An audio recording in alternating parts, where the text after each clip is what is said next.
Bonjour chers frères et sœurs, je vous salue, vous qui aimez l'histoire.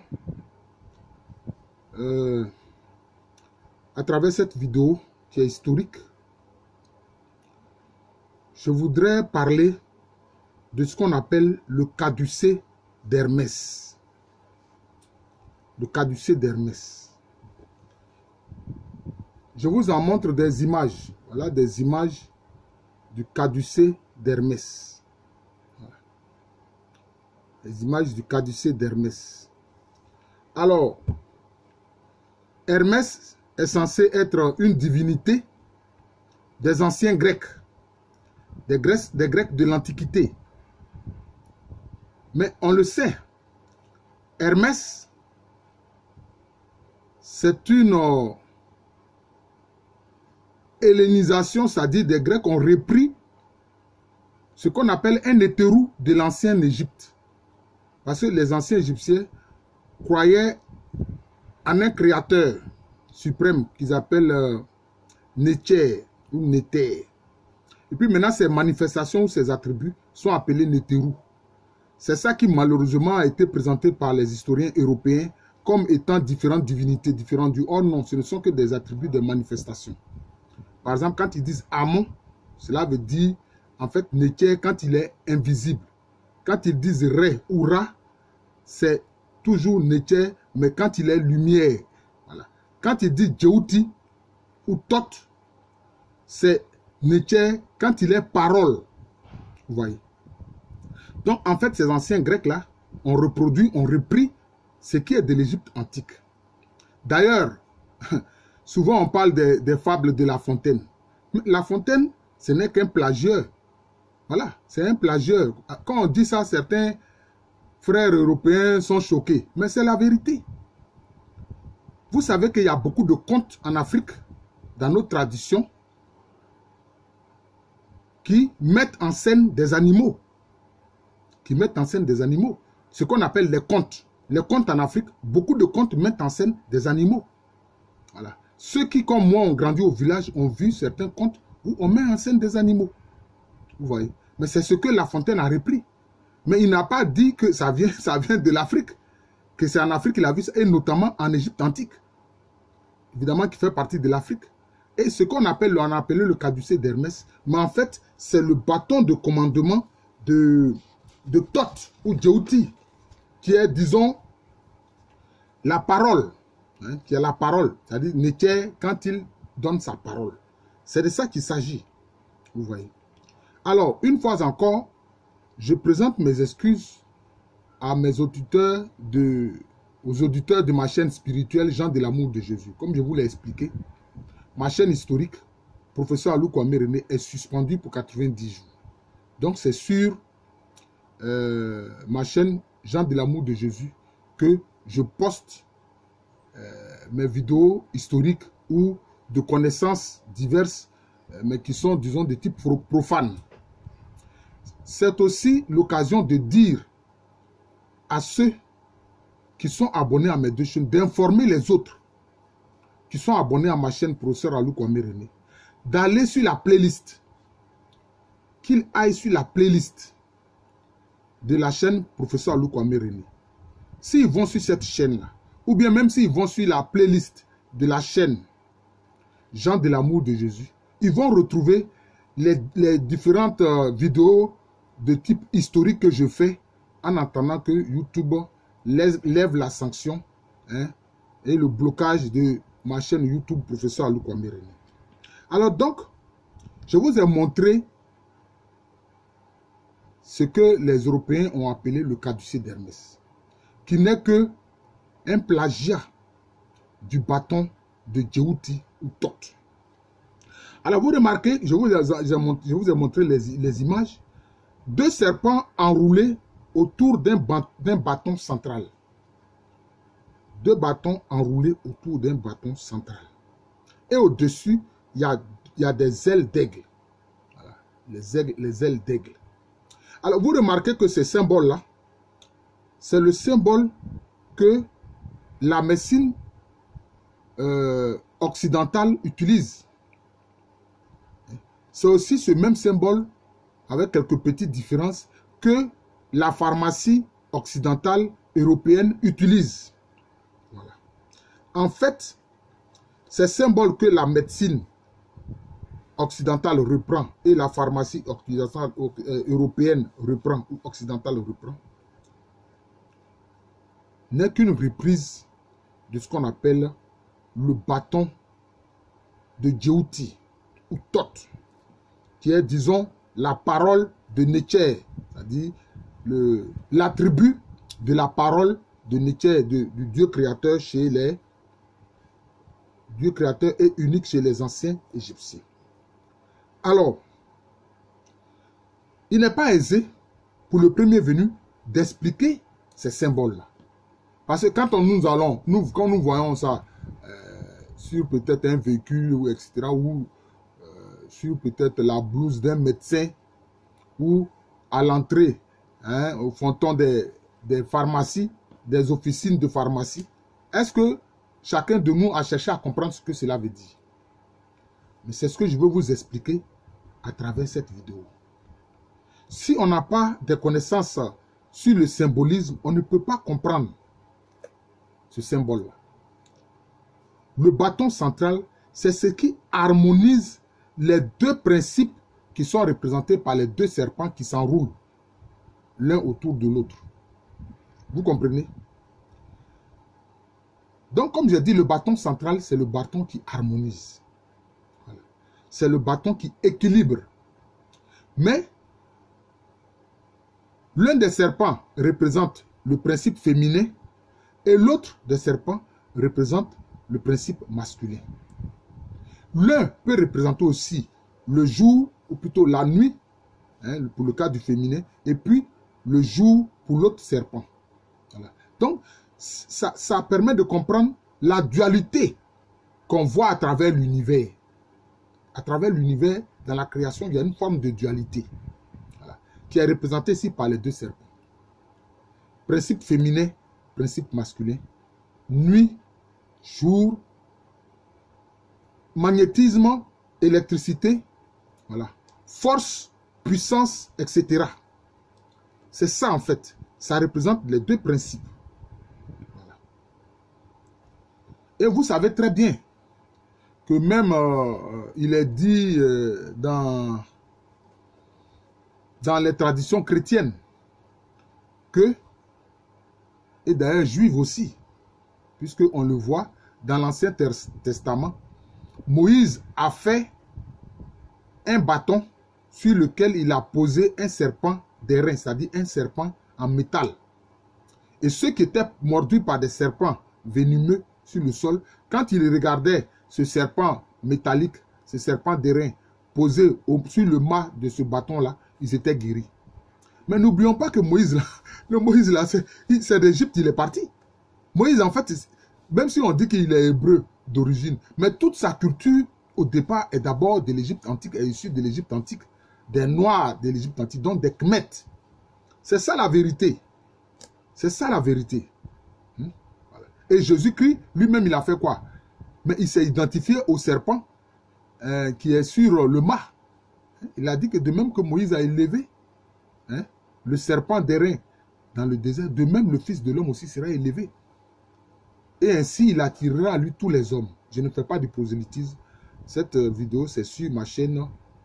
En fait, ça concerne ma chaîne Prosa Lukwame René, mais je ne peux pas malheureusement la poster sur cette chaîne. Voilà. En fait, comme on le voit, c'est le serpent qui rampe qui est malfaisant. Mais le serpent qui est sur un mât, au contraire, il guérit. Et c'est ce qu'on voit à travers le bâton d'Hermès. Pardon, le bâton de Djéouti. Voilà, que les Européens, les Grecs ont appelé le caducée d'Hermès. Souvent, dans l'histoire européenne, ils parlent du miracle grec. Ils parlent souvent du miracle grec, etc. Mais le miracle grec, là, c'est quoi? Mais c'est un plagiat des connaissances des anciens Égyptiens. Puisque ces anciens Grecs eux-mêmes, ils ont dit, ces connaissances-là, ils les ont eues en Égypte antique. Et maintenant, on vient parler de miracle grec. Non, ce n'est pas un miracle grec. C'est un enseignement que les anciens Grecs ont reçu des anciens Égyptiens, des Khmets, du peuple des Khmets. Nos ancêtres Khmets africains noirs. C'est de ça qu'il s'agit. Alors si maintenant on vient parler de miracle grec, nous allons dire que non, c'est le plagiat grec. Nous allons rétorquer que c'est le plagiat grec. Mais sinon, on a le droit d'aller chercher les connaissances partout où on veut. Mais le fait qu'il parle de miracle grec, nous on dit non. C'est un plagiat grec. Un plagiat vis-à-vis des connaissances de l'ancienne Égypte. Donc c'est le bâton de Thoth. Voilà, c'est le bâton de Thoth. Et aussi, certains interprètent ces deux serpents-là comme étant le principe du mal et le principe du bien. Bon. C'est acceptable jusqu'à certains niveaux. Pourquoi? Parce que sur la terre, le mal, quelquefois, est relatif. Mais au plan spirituel et divin, le mal n'est pas relatif, il est absolu. Mais je le dis, ceux qui font cette interprétation, je dis alors que le mal et le bien dont ils parlent, pour dire que c'est ça qui représente les deux serpents. Pourquoi? Je dis que c'est relatif. Par exemple, quelqu'un peut être malade. Il subit, par exemple, une intervention chirurgicale très douloureuse et très pénible. Mais c'est à cause de quoi? C'est dans quel but? C'est dans le but d'atteindre un bien pour lui, pour qu'il soit guéri. Mais il est passé par une phase très douloureuse. C'est comme on voit quelquefois les traitements contre les cancers. C'est très douloureux. Mais c'est en vue de la guérison du malade. Vous voyez? Donc, c'est ça. Un autre aspect qu'on peut utiliser pour expliquer cette relativité du mal sur Terre, regardez les excréments humains. Excusez-moi de parler de ça, de toute façon, ça fait partie de notre vie d'humain et toutes les créatures ont des excréments. Les excréments humains. Mais est-ce que l'homme peut se nourrir des excréments humains? Ce n'est pas possible. S'il le fait, il va tomber malade, il va mourir. Mais pourtant, vous avez des animaux qui se nourrissent des excréments humains et ils s'en portent très bien. Vous comprenez? Ils s'en portent très bien. Regardez les cafards. Mais les cafards se nourrissent d'excréments humains. Et cela ne leur fait rien du tout. Regardez par exemple les chairs en putréfaction. Hein? La chair en putréfaction qui sent mauvais, etc. Mais nous les hommes, nous ne pouvons pas manger ça. Mais pourtant, c'est ce que les charognards mangent. Les vautours, c'est ce qu'ils mangent, c'est de ça qu'ils se nourrissent. Les hyènes, c'est de ça qu'elles se nourrissent. Et quand ils mangent ces animaux-là, ça ne leur fait rien du tout. Ils s'en portent bien. Vous comprenez? Donc, ce qui peut rendre nous les hommes malades, eux, ça ne leur dit rien. C'est leur nourriture quotidienne. Manger les chairs en putréfaction, ça ne leur dit rien. Vous voyez? Je pourrais aussi citer comme dernier exemple sur cet aspect-là. Il y a des micro-organismes. Il y a des micro-organismes qui vivent dans des environnements de gaz toxiques. De gaz très toxiques que l'homme ne peut même pas supporter 10 secondes. Mais pourtant, ces micro-organismes-là vivent dans ces environnements toxiques sans problème. Vous voyez? À partir de ces exemples, on peut dire, bon, on peut relativiser le mal. Mais, je vous dis, au plan spirituel, le mal est absolu. Voilà. Mais, bon, comme je l'ai expliqué à partir de ce moment, bon, les exégètes ou ceux qui disent que les deux serpents symbolisent le principe du mal et le principe du bien, bon, on peut accepter ça, Mais moi, personnellement, je n'y adhère pas. Pour moi, c'est le symbole du féminin, du masculin, de l'électricité, du magnétisme, etc. Voilà. Les ailes d'aigle représentent l'action céleste. Les ailes d'aigle représentent l'action céleste. Voyez. Car l'aigle, grâce à ses ailes, peut voler très haut dans le ciel. Il peut voler très haut dans le ciel. Vous voyez. Et donc, c'est pour dire quoi?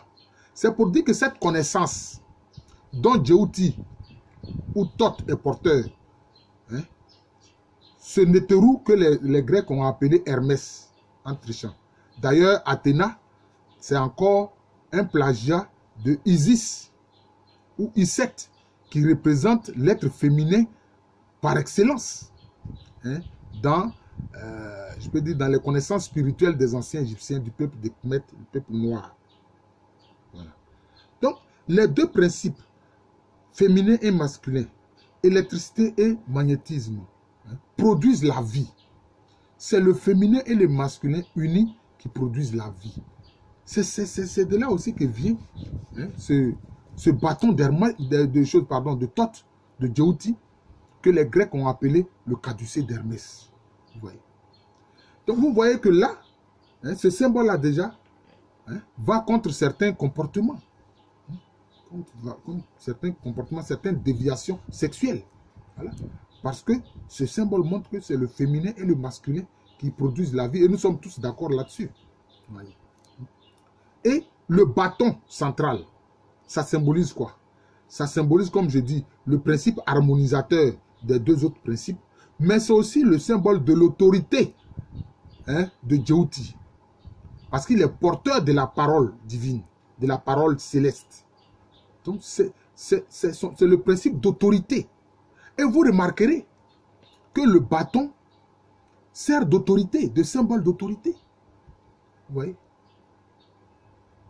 Les éleveurs, le pasteur, les choses, le pasteur, en fait, je veux dire le pasteur qui a des animaux qui le suivent. Le berger, voilà, le berger. Le berger, il a quoi? Il a un bâton.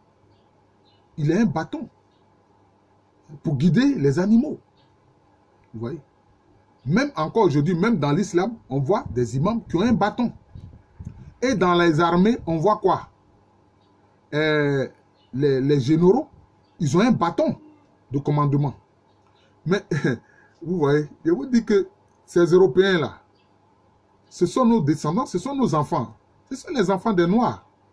Puisqu'ils descendent de l'homme de Grimaldi qui est noir. Les Européens, ils descendent de l'homme de Cro-Magnon. Voilà. L'homme de Cro-Magnon, il apparaît sur Terre à moins 20 000, c'est-à-dire 20 000 ans avant Jésus-Christ.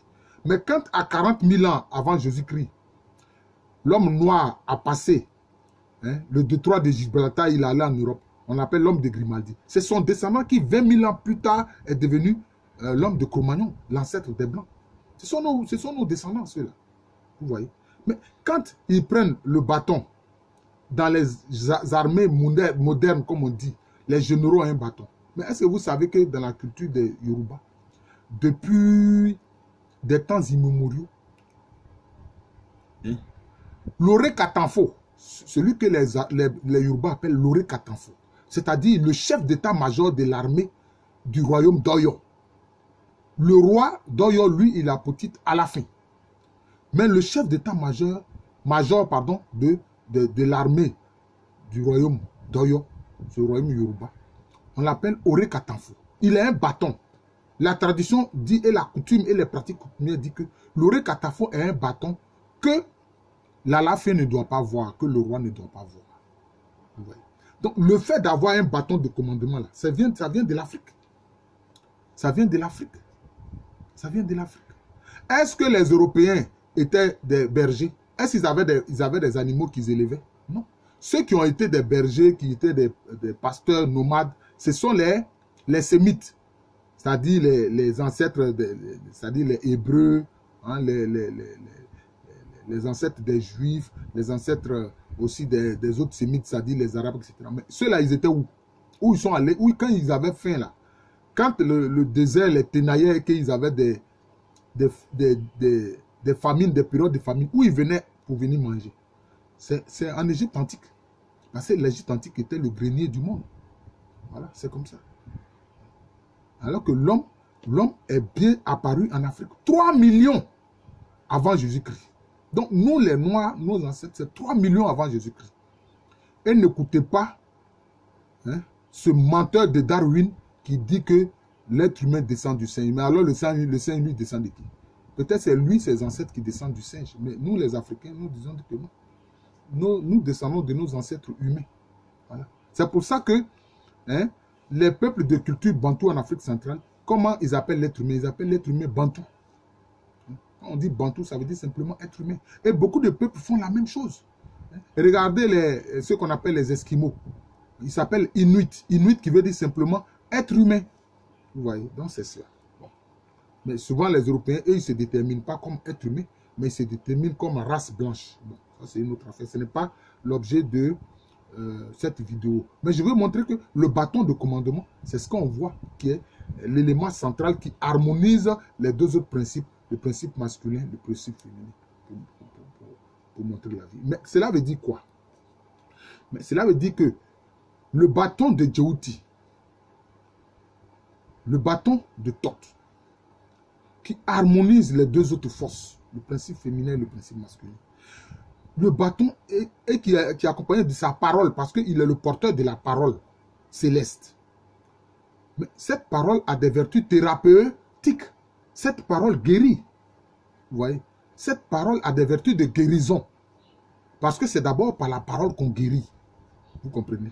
C'est ce que montre ici ce bâton central autour duquel s'enroulent les deux serpents. Voilà, c'est de ça que j'ai voulu vous parler. Ça me fait tellement de la peine pour mes auditeurs de la chaîne Procès Alou Kwame René. Mais comme je l'ai dit, qu'ils aillent sur la playlist. Il y a la playlist. D'ailleurs, s'ils tapent la playlist, ils auront presque toutes les vidéos à disposition. Mais aussi bien les vidéos d'enseignement d'histoire que les vidéos d'enseignement spirituel. Je vous remercie. Je suis le professeur Alou Kwame René, professeur titulaire d'histoire à l'université Félix Houphouët-Boigny. Une université qui est à Abidjan. C'est dans le quartier de Cocody. C'est en Côte d'Ivoire, un pays situé en Afrique de l'Ouest. Donc vous voyez que la connaissance, c'est une chose très importante. Chacun de nous voit ce symbole que les médecins utilisent. Les médecins de la médecine dite moderne, en fait c'est la médecine européenne. Ce n'est pas la médecine africaine, ce n'est pas la médecine chinoise. Et aussi ce qu'on voit aussi devant les officines de pharmacie. Voilà, aujourd'hui je viens de vous l'expliquer. Je viens de vous expliquer d'où cela vient et ce que cela signifie. Je vous remercie.